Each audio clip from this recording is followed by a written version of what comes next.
This episode is brought to you by the NBA. From the squeak of shoes on the hardwood to the tips of their fingers, it's a mesmerizing dance of jaw-dropping dunks, heartbreaking blocks, and mind-blowing steals. It's the most fantastic athletes in the world who make your heart beat out of your chest and make you want to jump into the screen and be right on the court with them. That's the NBA. That's game. Don't miss the NBA playoffs going on now. On today's show, we're coming off a very hot NFL draft where yours truly went 3-0 on his backup the Brinkstruck bets for Thursday night's first round. We're not going to talk about Green Bay taking another defensive back instead of an offensive lineman like I wanted, and we're not going to talk about Aaron Rodgers no longer potentially being my quarterback. In fact, we're not talking about the NFL at all today because I don't have the heart for it. Instead, we're talking about the big horse race coming on Saturday. Yeah, that's right, the Kentucky Derby. And for the first time ever, we welcome to the show a man known as Uncle Milty. It's all about the horsies, and that's coming up next on the only gambling show that makes you money. How do you say that? How do you know that? 5 simple words, That's impossible Mr. Michaels. to know. Back up the Brinkstruck. Who you betting on? Always on black, fast stacks in the pocket, whole squad, fast cash. Send the bookie, tell them bring it from the bag.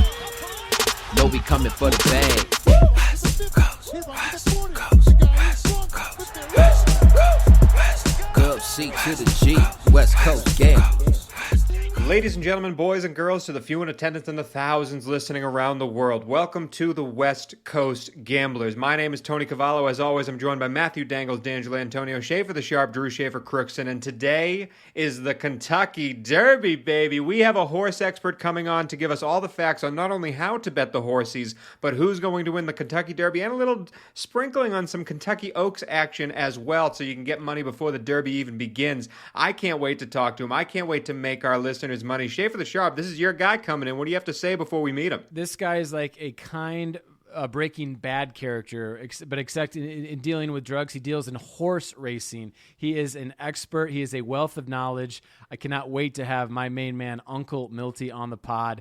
You guys are going to enjoy it. I can't wait either, man. And afterwards, after the Uncle Milty interview, we're going to take that knowledge and we're going to dive right into our back up the Brinkstruck bets for the Kentucky Derby. I can't wait for Saturday at Churchill Downs. Let's cut right to the chase. Let's jump into our interview with the one, the only, Uncle Milty, coming up next. Dub C to the G, West Coast Gamblers. This episode is brought to you by HP Instant Ink. No one is reading your mind, but HP Instant Ink knows when your printer is running low and sends you new cartridges, so you never have to think about ink. Save up to 50%. You'll pay less than $5 a month for ink and never run out again. Find out if your printer is eligible and enroll today at hpinstantink.com. Conditions apply. For details, visit hp.com/instantink Spotify. Ladies and gentlemen, our next guest has been betting on horses for over 35 years, and he's been a fixture at Northville Downs for multiple decades. He has placed bets in person at world-famous tracks such as Saratoga, Keeneland, Gulfstream Park, Santa Anita, and the Golden Gates. Since his birth, he has watched over 500,000 horse races. That's 500,000 for those of you who stink at math. And Uncle Milty does not stink at math because he went to the University of Alabama. When he's not fishing in Costa Rica, sipping on Arnold Palmer's, you'll find this man at the pay window cashing in tickets on the ponies till the cows come home. We are proud to have him on making his world podcast debut.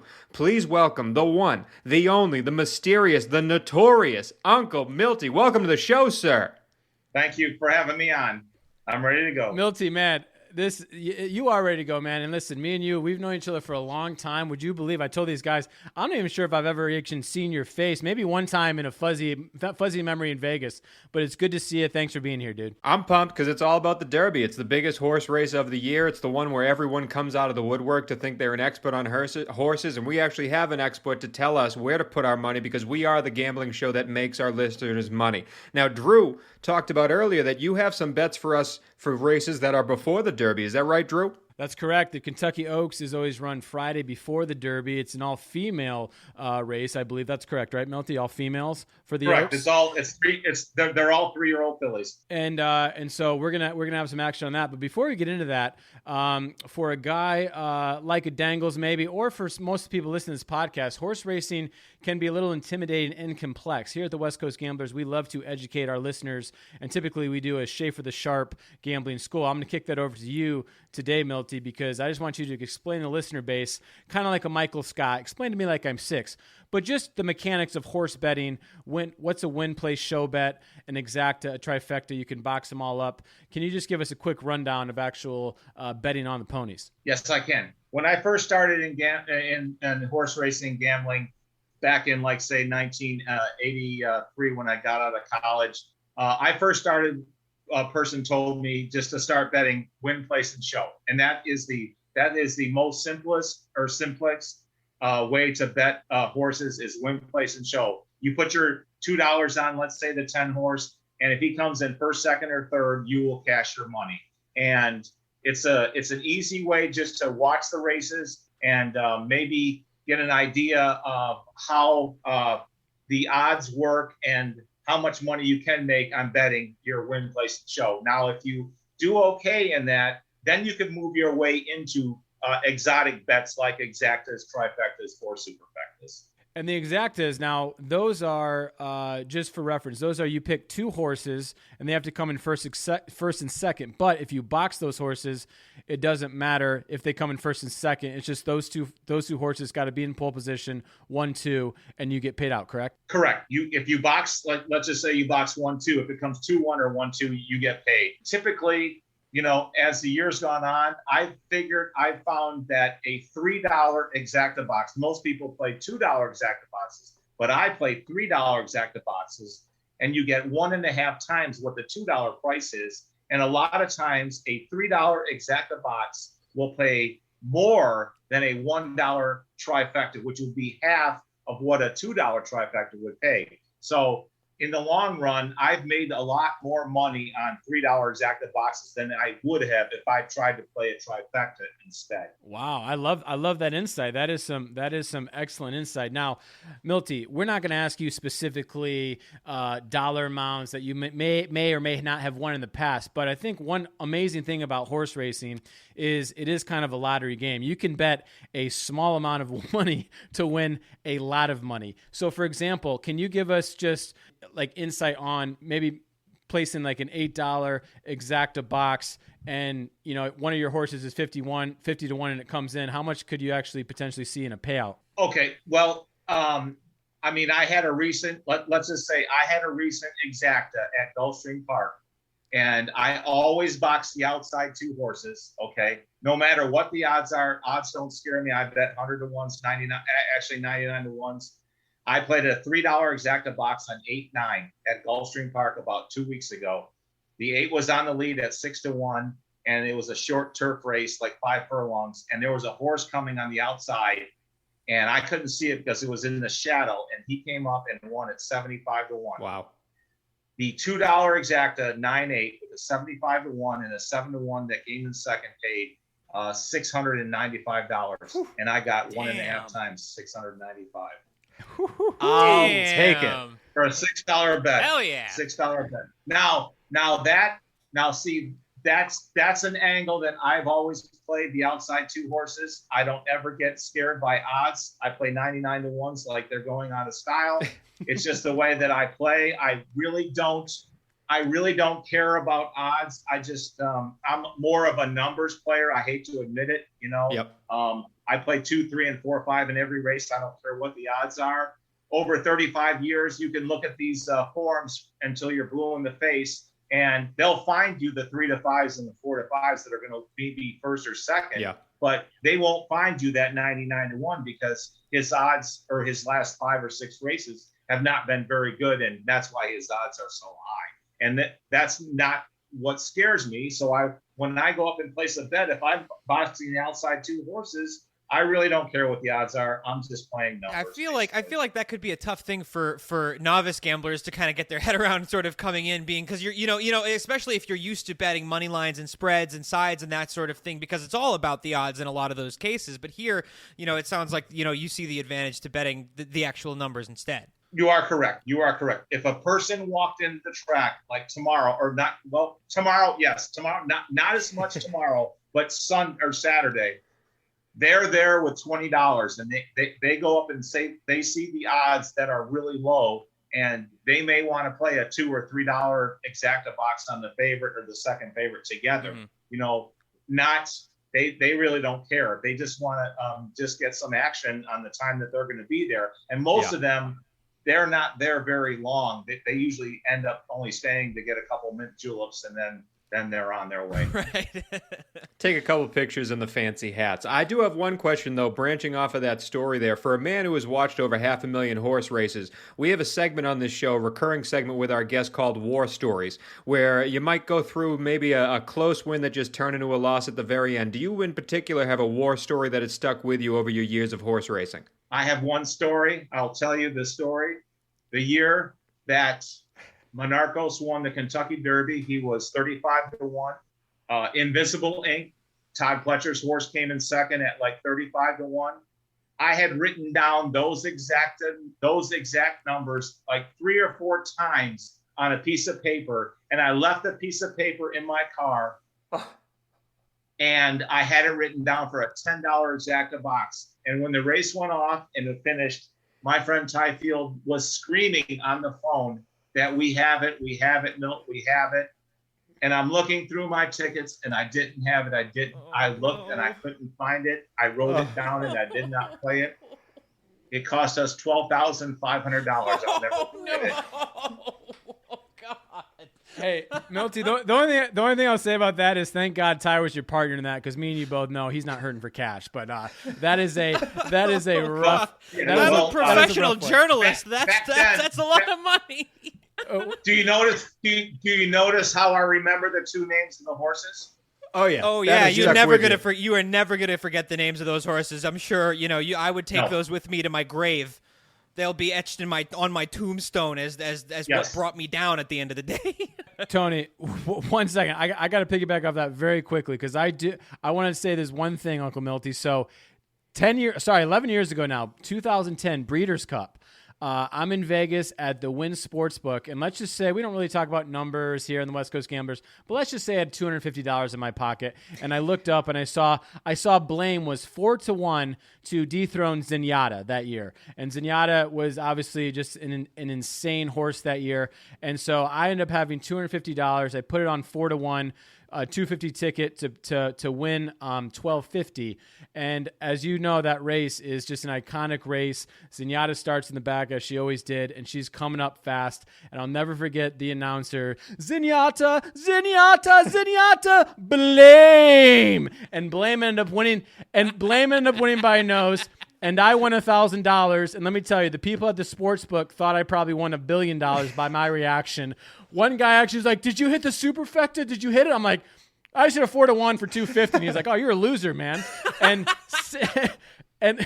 since then, Milty, I can say, because I haven't listened to your picks in some time, I don't think I've cashed a horse racing bet in 10 years. So let's change that this year. Let's go, Tony. Lead us in. Well, I wanted to start with those Kentucky Oaks races that you have for the fillies, Drew. I know you have some of Milty's picks for the Kentucky Oaks races. Try to make some money before the Derby even happens. Yeah, Milty, why don't you just run through the Oaks very quickly and just tell us your quick handicap of the 4 horses you can think can do damage. Okay. Now, usually the Kentucky Oaks is a race that there are usually 1 or 2 or 3 horses that are the 3-year-old fillies that are pretty much equal in the race. And in this race, it is that way. The 3 horses that I like a lot are the 6 Travel Column, the 10 horse Malathot, who's going to be the favorite. Now that is the Shadwell Farms horse, and he just died. The owner of that Shadwell Farms, he's Sheikh Hamdan bin Rashid Al Maktoum, one of the ruling leaders of Dubai. He died 3 weeks ago, and his brother actually has the favorite in the Derby. So it's an unusual situation where 2 brothers could win the Oaks and the Derby in the same year. Now, the other horse is Search Results is the 12 horse. So 6, 10, and 12 are the horses that basically should be vying for first place. And the 2 long shots I like are the 4, which I already mentioned, Crazy Beautiful. And the one that I spotted later today when I was looking at the track was numbered the outside horse, Millefield, with Joel Rosario, 20-1 morning line. Bill Mott's horse, bred by Curlin. Curlin handles the dirt, the turf. It doesn't really matter. And I like that 14 really as a good long shot to come in with the 6, 10, and 12. So Milty, I'm gonna run down these picks as you have emailed me them, and I just want to tell our listeners, when you're betting horse, you're just betting numbers, correct? And that's just based on the pole position. So if I say Correct. 4, a 4-5, that's actually so for example, 4 is Crazy Beautiful in the Kentucky Oaks. Correct. 4. Yes. Okay, so for Milty's picks in the Oaks, to win, he likes the number 4, Crazy Beautiful. He likes the number 5, Pass the Champagne to place, which, remember, folks, that's a second or first place bet. You win your money. And to show third place or better, the number 12, Search Results. I'll run through these exactas very quickly. And Milty, just to clarify, these are straight exactas, right? Now I wrote down my exactas, yes. And you and the normal bettor probably would play it for $2 if you want up to 3 or whatever value you want to run it for. But yeah, those are exacta boxes. So I wrote down 1, 2. You can play that for 2. It'd be $4. And 4, 5, 3, 6, 6, 8, and 10, 11. And that's just going off of your middle posting theory. I like that a lot. And then finally, I play numbers. Truthfully, over 30 years, I've realized that numbers come in next to each other. So I always play numbers that are next to each other. Like if the favorite's the 12, I always play them with the 11 and the 10, or the 12. Excuse me. If the 12 is the favorite, I play them with the 11 and 13. And I like playing numbers next to each other because for some reason, they always seem to run next to each other. I love that. And then finally, for the Superfecta in the Kentucky Oaks, the long shot. You're going to buy a lottery ticket Friday. You might as well lay a Superfecta with Milty. You like the 10, 11, 12, 13, 14, just to keep going in that right next to each other. And that is your Superfecta bet. Now, that's so you could bet basically, what would that be? Like 50 cents? It's a 10 cent. It's called a 10-cent Superfecta box. And you just go up to the window or tell the teller, tell them you want a 10-cent Superfecta box, 10, 11, 12, 13, 14. It's a $12 punch. Now, perfect. If it comes 14, 13 to start with, it's 20 to 1 over 50 to 1. It doesn't really matter if you get the other two. It's going to pay probably $3,000 for a dime. Probably 10 cents to turn into $3,000 is a good profit margin. Wouldn't you say, Dangles? You can handle that. It's a 10-cent increment. You're boxing it. The actual cost is $12. Right. I understand. Yeah. Let's just back up here. I want to say one thing. If the casual bettor wants to place, they have a daily double bet, the Oaks and the Derby, and a lot of people like to play that, where you play the winner of the Oaks and the winner of the Derby. Okay. If it was me, I would play a $2 daily double, 4, 6, 10, 12, 14 with the one horse, which is Irad Ortiz on Known Agenda, who I like to win the Derby, the one horse. Okay. So that's a $10 ticket for $2, and you have 4, 6, 10, 12, 14. They have to win the first leg, and then Irad Ortiz on Known Agenda has to win the Derby. And that's the one on the Derby? The one. Perfect. Okay, very good. I'm definitely going to be placing that. That is good stuff, my man. Well, let's move on now to the big race. The reason why we're doing this podcast, it is the Kentucky Derby day. Everyone's dressed, as we were talking before, they're drinking those mint juleps. I'm going to run through the field right now, their position, the horse, and the odds that I found online for this. And then, Milty, you can give us your picks, your leans, anything you want to take, maybe some information on the horses and how you think this will play out depending on the style of the race. So we have in the one spot, as we said before, Known Agenda right now 6 to 1 odds. The next 4 horses are 50 to 1 long shots. 2, Like the King. 3, Brooklyn Strong. 4, Keep Me in Mind. 5, Sainthood. 6, Obesos is 20 to 1. Probably my favorite name in the field. 7, Mandaloon is 15 to 1. 15 to 1 is also the 8, Medina Spirit, the Bob Baffert horse. Number 9 is Hot Rod Charlie, an 8 to 1 horse. Number 10, Midnight Bourbon. Dangles likes that one at 20 to 1. 20 to 1 is also 11, Dynamic One. 12 and 13 are both 50 to 1 long shots, Helium and Hidden Stash. 14 is the favorite, a 2 to 1 favorite, Essential Quality. 15 is Michael Jackson's song Rock Your World at 5 to 1. 16 is King Fury at 20 to 1. 17, Highly Motivated at 10 to 1. The last 3 horses are all 30 to 1. 18, Superstock. 19, Soup and Sandwich. 20, Bourbonic. Now, Uncle Milty, We were talking earlier in our little pre-interview. You were talking about the style of this race and how it will determine what happens at the end. Do you want to go into that a little bit? Yes, there's probably 3 or 4 I would say 3 actual speed horses in this race. I can tell you that Hot Rod Charlie will be close to the lead, leaving the gate.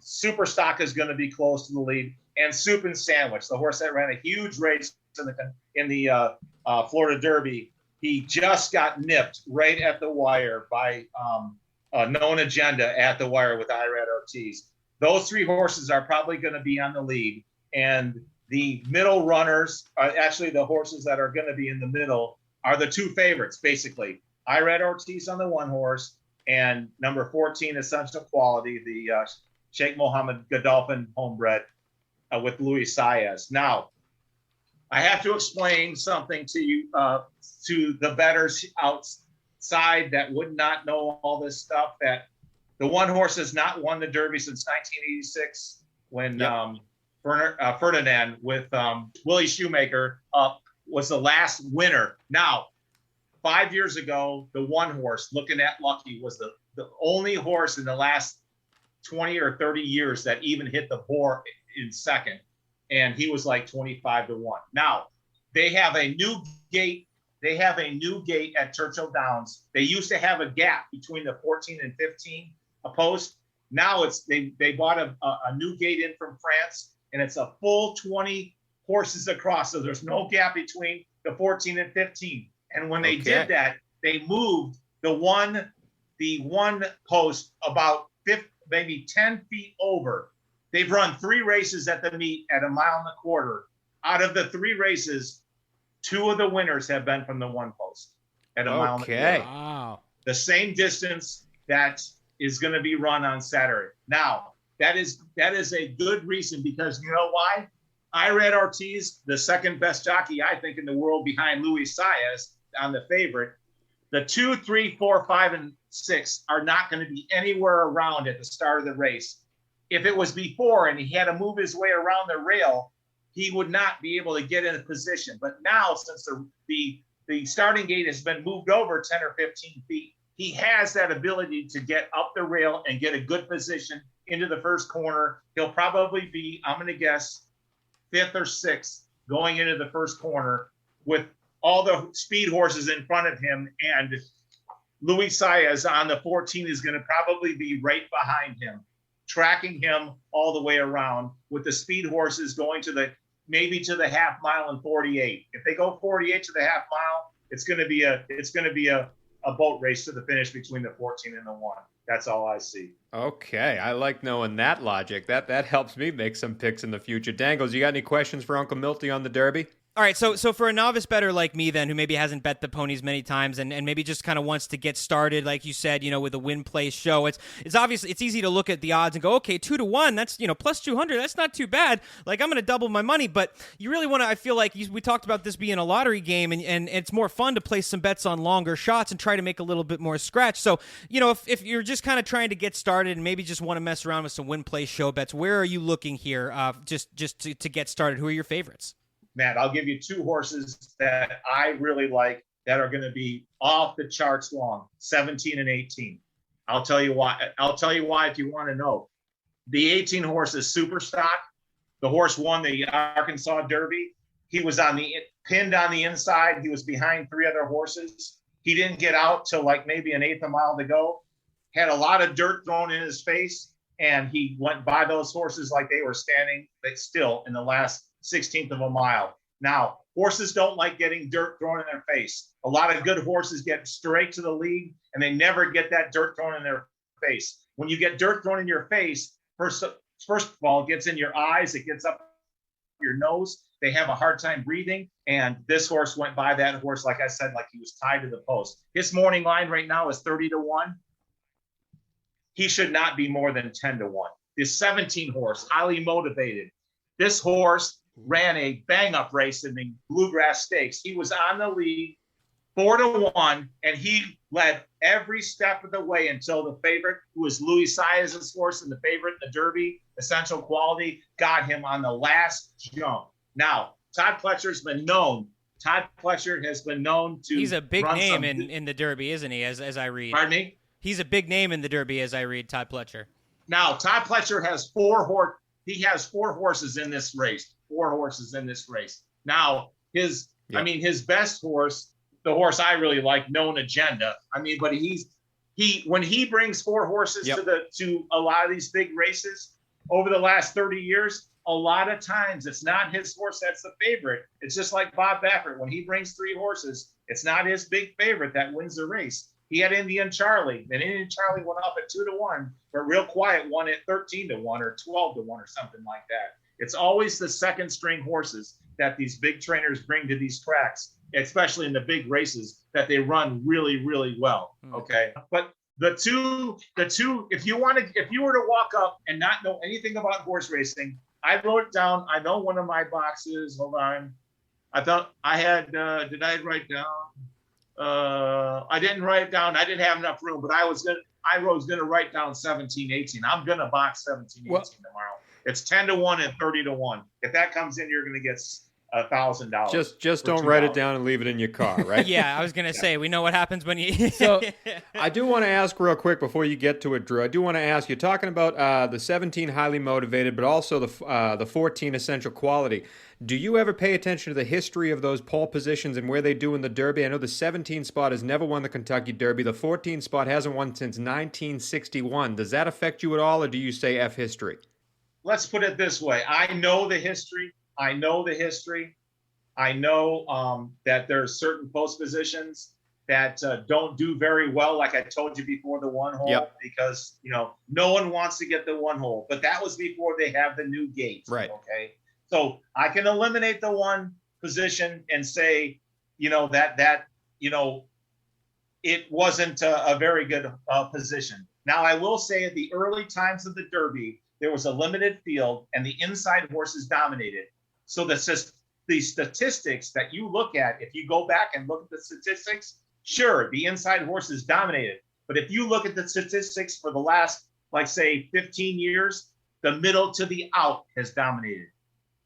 No one had ever won from the 20 hole until Big Brown won. Yep. In fact, no one had ever won from the outside post in the Florida Derbies since they reconfigured the track to 1 1/8 miles from the outside post, and he won by 10 lengths. Yep. Okay. So you can't say that, well, just because the horse has this 1 post position, it's not going to win. But there are certain post positions that you're right, that are not very good. They haven't won very much. Now, the 15 is won, according to my notes, 6 of the last 10, including last year's Authentic, was the 15. So Rock Your World is a horse with Joel Rosario, John Sadler. He won the Santa Anita Derby off the pace, basically close to the pace. He's 3 for 3, and he's made $546,000. And his morning line is 5-1. Yep. Now he'll probably move up from there, especially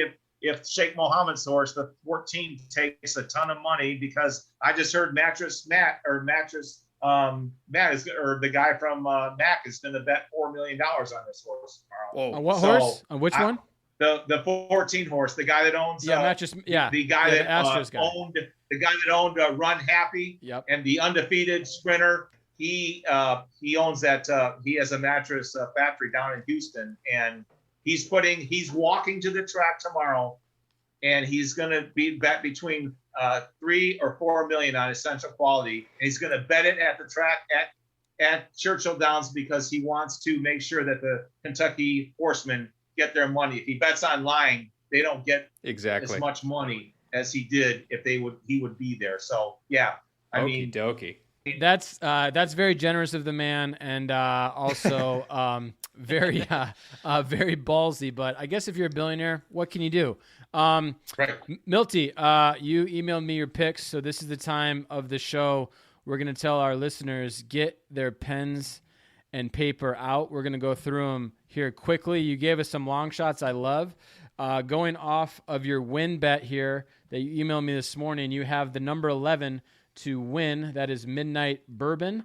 I'm sorry, that's Dynamic 11. 1. Yep, Dynamic 1. Jose Ortiz, yep. So actually, those win, place, and show numbers that I gave you, I would play all of those numbers, win, Perfect. place, and show. It's not just the 11 and first, the 15 and second, the 18. Bet all those numbers as your win, place, and show. Perfect. Thank you for clarifying. That's great. So we have the 11th. We have the 11 at Dynamic 1. We have the 15 horse Rock Your World, and we have the 18 Super Stock, and that is one that you already talked about, a long shot at 30-1. Here's some exactas, and I love this, Milty, because going on your theory of putting horses that start together, finish together, I see it here, and I love the strategy, and I'm going to be placing all these bets. I'm very excited. We have a 5-6 exacta. We have a 1-18 in your theory of the ends coming together at the end. I love that. We have an 8-9. We have a 13-14. And finally, we have a 14-15. Milty, I'm going to ask real quickly. These are obviously exactas, so they have to come in that exact order. What is the downplay here of boxing those? Obviously, you get decreasing odds, but what's the downplay of boxing those so they can finish in either order and you still cash your ticket? Do you have a preference, or you just prefer to get the higher payout to finish exactly the order? Okay. Here's the way I figured this out a long time ago. I mean, it's just the way that I play. If you like a horse in the race, and I like Essential Quality, which is Sheikh Mohammed's horse, I always play, and you'll see my trifecta. I play 14 with all in second, and the horses that are inside of him and outside of him in third place. So 14 with all with 13-15. Now, you have to box 13-14 and 14-15 just in case Essential Quality wins and the 13 gets second or the 15 gets second. Yep. Then you've got the exacta, and you could win the try also if it comes 14-15-13 or 14-13-15. But I've always done that no matter how many numbers there are in the race. If I like the 4 horse in the race, I always play 4 with all with 3-5, and I box 3-4 and 4-5.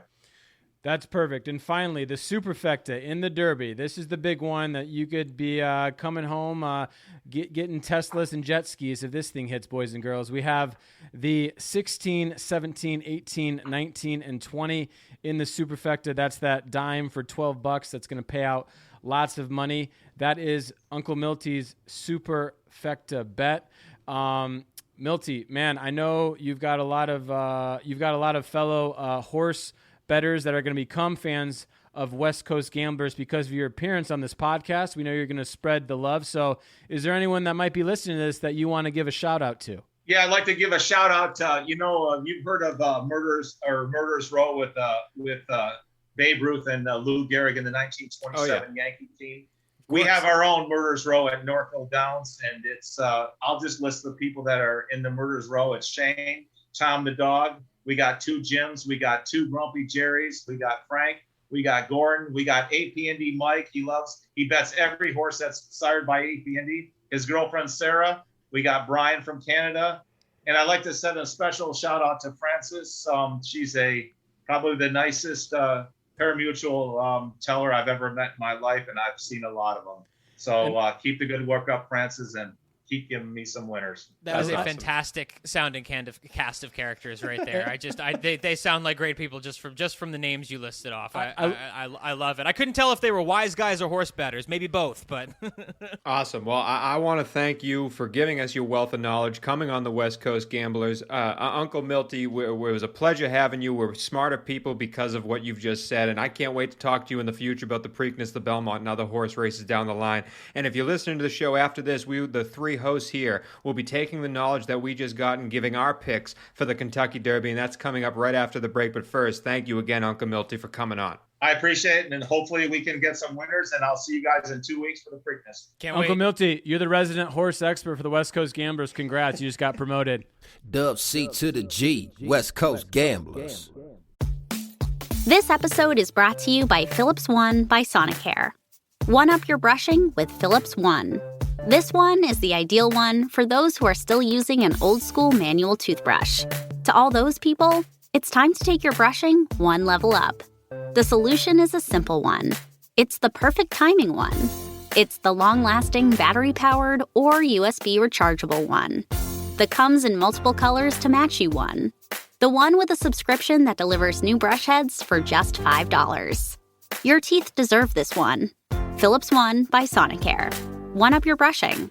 Learn more at philips.com/one. That's philips.com/ONE.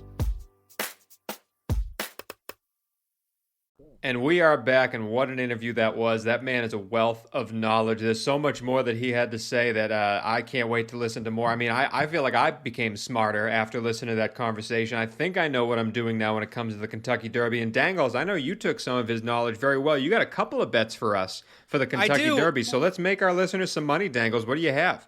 Okay, well, I mean, I did a little research beforehand, and then I kind of applied some of what Uncle Milty talked about. So, a couple of things. So, highly motivated, I understand, is the popular value pick for this. I believe at 10-1 odds. I'm learning that speed and stamina are very important. The latter more important on the dirt for this 1.25 miles at Churchill Downs. Milty mentioned our speed horses: Hot Rod Charlie, Super Stock, Soup and Sandwich, and the middle runners Known Agenda and Essential Quality. I'm going to let's start off with my super long shot here, and we'll work our way up to a Brinks truck bet. My super long shot is Hidden Stash at 50-1 odds. And here's why. Because it is co-owned by none other than Syracuse University head basketball coach James Boeheim, who told The Athletic, and I quote, "I own 2 hairs on the tail of the slowest horse in the Derby. This would be like the 68th team in the field winning the national championship." So Hidden Stash comes from what I understand is an impeccable pedigree. He's got a few wins leading up to the Derby, but I read that his speed figures in those races were below average for what you'd want for the Kentucky Derby. However, the fact that Jim Boeheim co-owns him is enough to make him my long shot. So my long shot pick, if I'm going to pick a winner, Hidden Stash, 50-1. I wanted to throw in an exacta box just because I like what Uncle Milty was talking about with Rock Your World and Known Agenda. Yeah. He seemed very confident about the two of them, so I'm going to have an exacta box with Rock Your World and Known Agenda, and I'm going to make my Brinks truck bet the Win Place Show. My winner, Hot Rod Charlie, 8-1. He's a fast horse. He was one of the speed horses that Uncle Milty mentioned. There are a lot of people who I was reading who like him as the winner. I'm going to go with him as the winner. My place is Highly Motivated, the popular value pick here at 10-1 odds. I like the bet, and again, it was another one that came up with Uncle Milty. And then my show bet is going to be Super Stock, the number 18 horse at 30-1, another favorite of Uncle Milty's. So my Brinks truck bet is a Win Place Show for Hot Rod Charlie, Highly Motivated, and Super Stock. Thank you, Dangles, for that. I like what you're going with here. And I'm going to go next. We'll save Schaefer the Sharp for last because he seems to have 10 notebooks surrounding him and a pencil in his mouth. He's going a little crazy, so we need some time to figure it all out.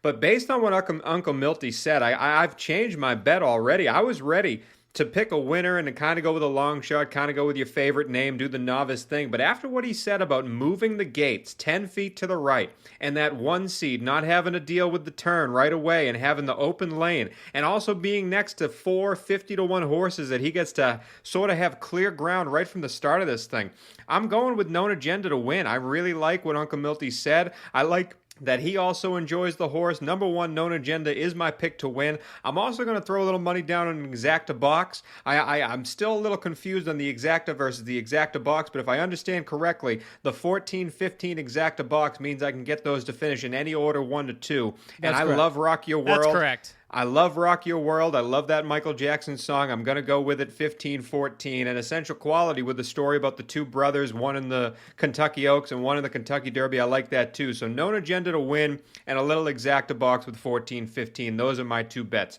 Schaefer the Sharp, what do you got? Guys, Uncle Milty was awesome. He shot out his Murderers Row in Northville Downs. That was super cool. I want to shout out the guy that connected us about 11 years ago, Mr. Ty Field. He booked Milty. He's kind of a talent booker for the West Coast Gamblers, fan of the show. Thank you, Ty Field. Anyway, let's get going to some bets, shall we? I am going to... in the gambling world, this is called tailing, boys and girls. When you tail someone, it means you're literally just copying and pasting someone's pick and you're riding with them. I love Uncle Milty's daily double of picking the Oaks winner with the Derby winner. I love it. So I'm going to just tail that. And just for review, the Oaks he has a 4, 6, 10, 12, 14. So he has any of those 5 horses to win.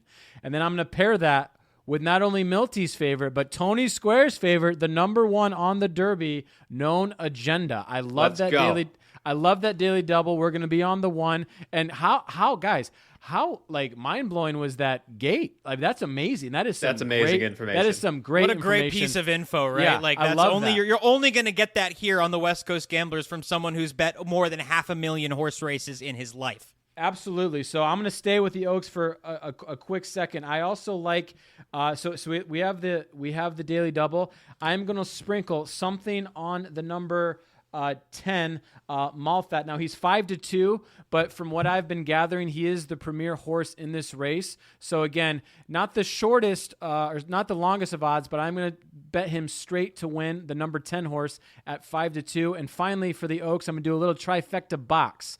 I'm going to box 4, 5, and 12. That's Crazy Beautiful, Past the Champagne, and Search Results. All Milty's preferred horses. I'm going to put that in a trifecta box, meaning 4, 5, and 12. They finish 1 through 3 in any order. I'm backing up the Brinks truck. That's my Oaks pick. For the Derby, I'm going to keep it simple.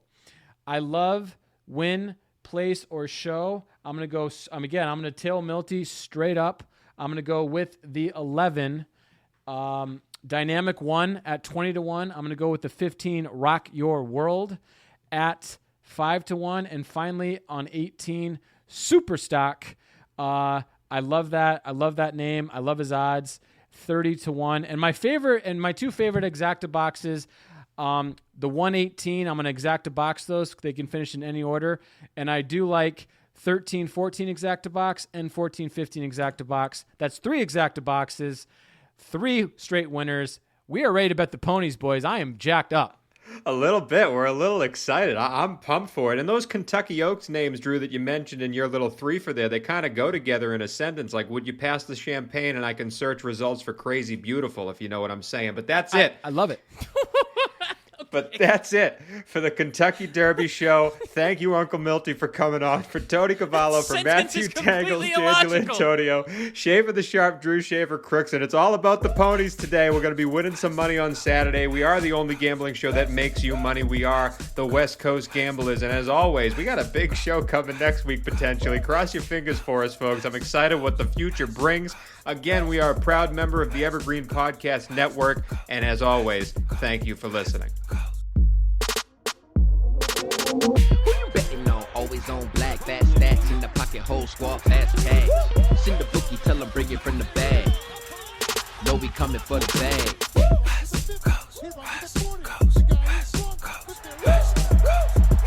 Dub C to the G, West Coast Gamblers. Who you betting on? Always on black, fat stacks in the pocket, whole squad, fast cash. Send the bookie, tell them bring it from the bag. Know we coming for the bag. Up deep in the pocket, goes down the field for Smith. Oh, he got it!